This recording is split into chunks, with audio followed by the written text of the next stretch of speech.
Sistem koloid. Pengertian istilah koloid pertama kali diutarakan oleh seorang ilmuwan Inggris, Thomas Graham, sewaktu mempelajari sifat difusi beberapa larutan melalui membran kertas perkamen.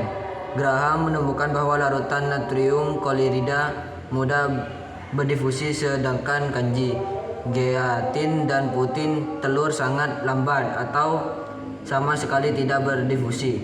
Larutan merupakan sistem dispersi yang ukuran partikel sangat kecil sehingga tidak dapat dibedakan antara partikel disperse dan pendispersinya. Sedangkan suspensi merupakan sistem dispersi dengan partikel berukuran besar yang tersebar merata dalam medium pendispersinya.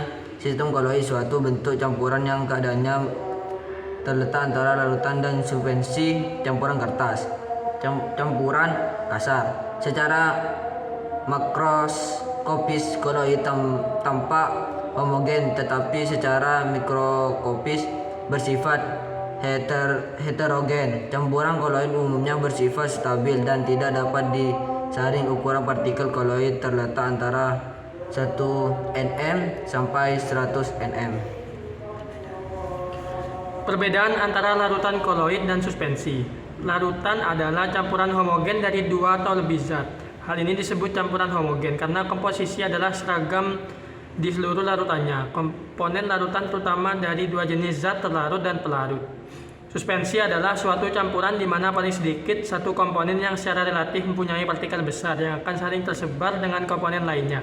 Contohnya pasir yang halus yang tersuspensi dalam air. Koloid merupakan campuran dari dua zat atau lebih di mana partikel terdispersinya berukuran 1 nm sampai 1000 nm. Contohnya semprotan aerosol, cairan tersuspensi dalam gas, susu, tetesan kecil minyak dan padatan dalam air, mayones, tetesan kecil air dalam minyak secara garis besar.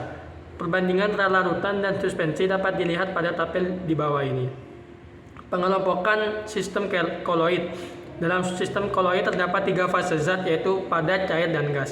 Dari ketiga fase ini terbagi dalam 8 sistem koloid. Adapun ke-8 sistem koloid tersebut adalah sistem koloid fase padat cair (sol) dengan fase terdispersinya berupa zat padat dan medium pendispersinya berupa zat cair.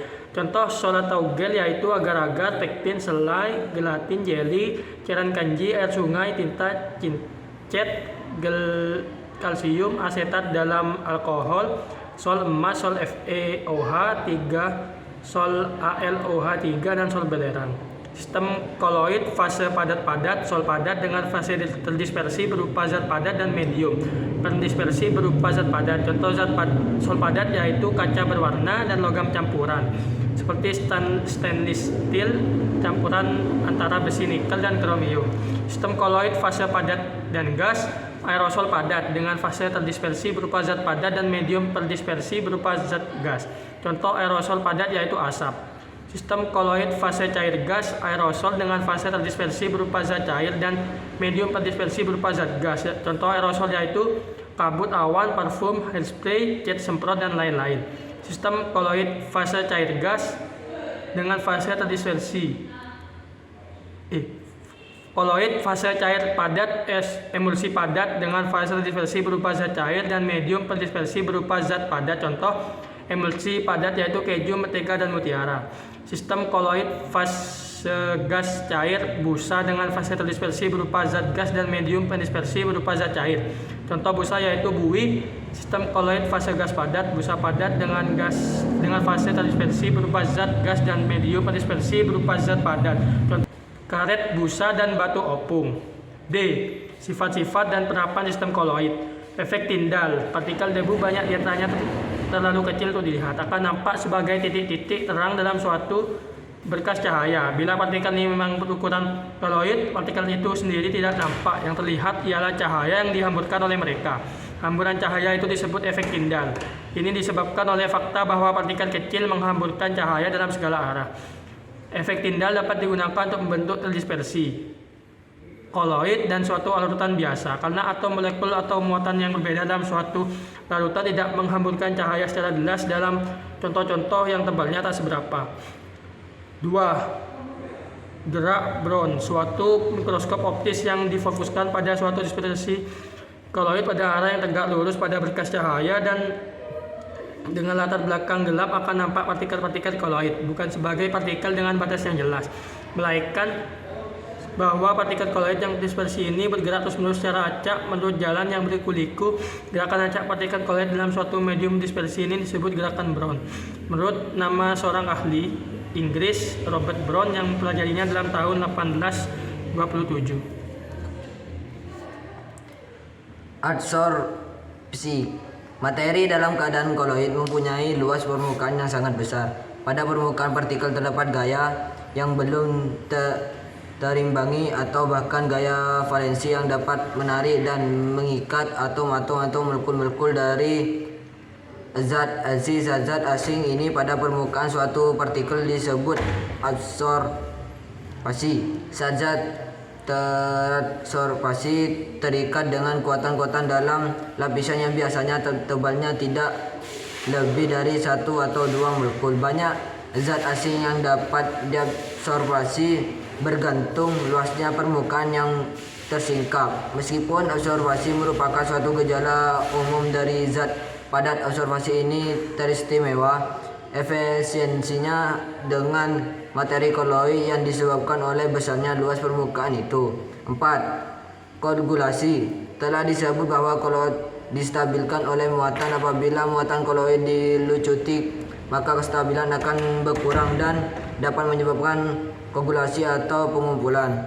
Pelucutan muatan koloid dapat terjadi pada sel elektroforesis atau jika elektrolit ditambah kedalaman sistem koloid. Apabila arus listrik didirikan cukup lama ke dalaman sel elektroforesis, maka partikel koloid akan digumpal ketika mencapai elektrode. Jadi koloid yang bermuatan negatif akan digumpulkan di anode, sedangkan koloid yang bermuatan positif digumpalkan di katode. Oleh pelindungan, pada beberapa proses suatu koloid harus dibacakan, misalnya koagulasi latex. Di lain pihak, koloid perlu dijaga supaya tidak rusak. Suatu koloid dapat distabilkan dengan menambahkan koloid lain yang disebut koloid pelindung. Koloid pelindung akan membungkus partikel zat terdispersi sehingga tidak dapat lagi mengelompok. 6. Dialisis. Pemisahan muatan dari koloid dengan difusi lewat pori-pori suatu selaput semi permeabel disebut dialisis. Pori-pori itu biasanya berdiameter kurang dari 10 A dan membiarkan lewatnya molekul air dan muatan-muatan kecil. Selaput hewani alamiah, kertas, perkamen, selofan, dan beberapa plastik sintetik merupakan bahan selaput yang sesuai. Partikel-partikel yang melewati membran agaknya berlaku demikian tidak sekedar berdasarkan difusi acak. Mereka teradiasi pada permukaan membran-membran dan bergeraknya dari letak slit adsorben yang satu ke yang lain pada waktu mereka bergerak melewati pori-pori. Cara pembuatan koloid. Larutan koloid dapat dibuat dengan dua cara, yaitu kondensasi dan juga dispersi. Kondensasi adalah penggabungan partikel halus molekuler menjadi partikel yang lebih besar. Pembuatan koloid dengan cara ini dilakukan melalui A. Cara kimia, B. Cara fisika. Cara kimia, partikel koloid dibentuk melalui reaksi kimia seperti reaksi hidrolisis, reaksi reduksi oksidasi, atau reaksi substitusi. Hidrolisis merupakan reaksi suatu zat dengan air.